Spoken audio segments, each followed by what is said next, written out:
একটা আম পেড়ে ফেলেছে অলরেডি, দেখতেই পাচ্ছেন। আমগুলো এখন অনেক ছোট ছোট, তবুও খেতে ইচ্ছে করছে।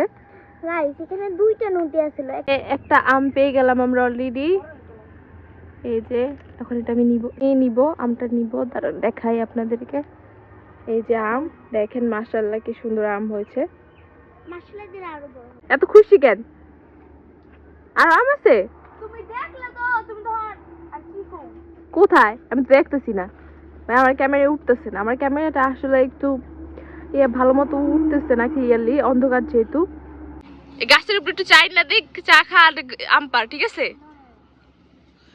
দেখেন গাইস, ও কি সুন্দর বসে আছে গাছের মাঝখানে। এখান থেকে আমার নিচে পুকুর আছে, এখানে বসে বসে কিন্তু অনেক সময় কাটাতে পারে ও। দেখেন গাইস, আমাদের নানাদের গাছে কত বড় বড় কাঁঠাল গাছ হয়েছে। এটা পরে কাঁঠাল গাছ না, আসলে কাঁঠাল হয়েছে বড়।